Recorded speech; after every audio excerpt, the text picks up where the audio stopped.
आप सभी मेरे प्रिय साथियों को नमो बुधाय। ये कहानी साबित कर देगी कि सारी बात मन की है। कहानी थोड़ी पुरानी जरूर है दोस्तों, पर इसकी आत्मा आज भी बिल्कुल ताज़ा है। एक दिन दो बौद्ध भिक्षु पास के गांव से भिक्षा लेकर वापस मठ की ओर लौट रहे थे।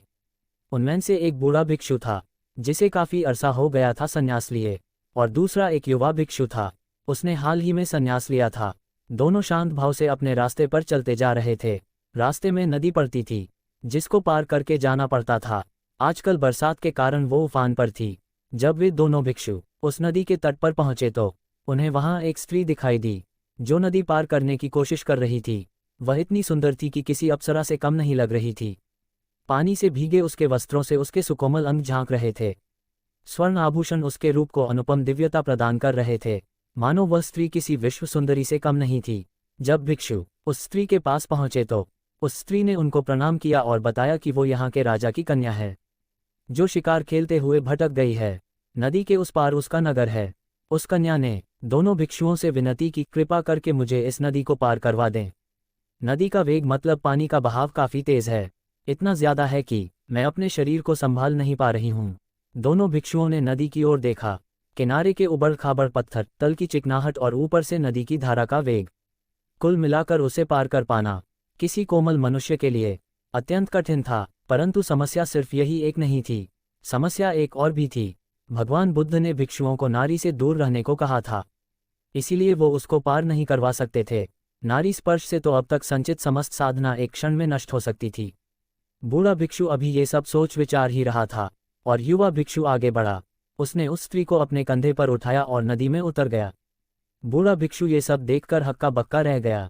वो भी उसे आश्चर्य से देखता हुआ उसके पीछे पीछे नदी पार करने लगा। युवा भिक्षु दूसरे किनारे पर पहुंच गया। उसने स्त्री को अपने कंधे से उतारा और उसे विदा दी।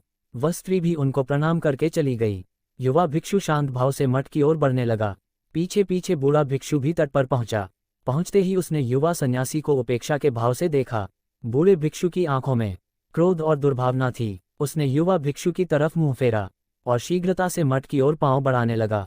आवेग में चलते चलते वह विचार कर रहा था कि देखो, एक हम हैं जिन्होंने इतने साल तक अपने ऊपर किसी स्त्री की परछाई तक नहीं पड़ने दी, और एक ये है आजकल के युवा सन्यासी। स्त्री की छाया तो दूर, उसे स्पर्श भी किया, और सिर्फ स्पर्श ही नहीं, उसे कंधे पर भी उठा लिया।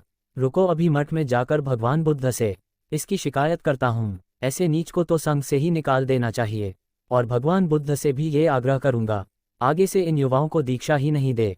ये अपने ऊपर संयम तो रख नहीं सकते। वह बूढ़ा सन्यासी यही सब सोचते विचारते मठ आ गया। वह तेजी से अंदर गया और भगवान बुद्ध से भेंट करने उनके पास गया। बुद्ध शांत मुद्रा में एक वृक्ष के नीचे बैठे थे। बूढ़े भिक्षु ने उन्हें प्रणाम किया और सारा किस्सा सुना दिया, कैसे उस युवा भिक्षु ने उस स्त्री को नदी पार करवाए। अब वहां संघ के सभी भिक्षु इकट्ठा हो गए। युवा भिक्षु को बुलाया गया। बुद्ध ने उस युवा भिक्षु से पूछा कि ये वृद्ध आप पर जो आरोप लगा रहे हैं, क्या वो सत्य है? क्या आपने किसी स्त्री को अपने कंधे पर उठाकर नदी पार करवाए? अब यहाँ उस युवा भिक्षु ने जो उत्तर दिया वो समझने लायक है। उसने कहा, कौन स्त्री? अच्छा वो, हाँ, मैंने उसे नदी पार करवाई थी, परंतु मैंने तो उस स्त्री को नदी के उस पार से अपने कंधे पर उठाया और इस पार उतार दिया था। पर ये वृद्ध भिक्षु तो अभी तक उसे अपने कंधे पर उठाए हैं। ये बात सुनकर बुद्ध मुस्कुराए। उन्होंने युवा भिक्षु को आशीष दी और कहा कि सच में किसी कार्य में शारीरिक संलग्नता से कहीं अधिक प्रभावी मानसिक लिप्तता मतलब दिमाग पर चढ़ना है। युवा भिक्षु ने परोपकार की भावना से उस स्त्री को उठाया, इसलिए उसका मन दूषित नहीं हुआ, जबकि बूढ़े भिक्षु का मन द्वेष भाव से भर गया और वे अब तक अशांत है। सारी बात मन के अंदर की है। युवा भिक्षु उस स्त्री को कंधे पर उठाकर भी उससे मुक्त रहा और बूढ़ा भिक्षु उस स्त्री का स्पर्श किए बगैर भी उससे बंध गया। उम्मीद है आपको भी ये बात समझ आ गई होगी। अक्सर हमें अच्छा व्यवहार करने की शिक्षा दी जाती है, जबकि आपका मानसिक आचरण अधिक महत्व रखता है।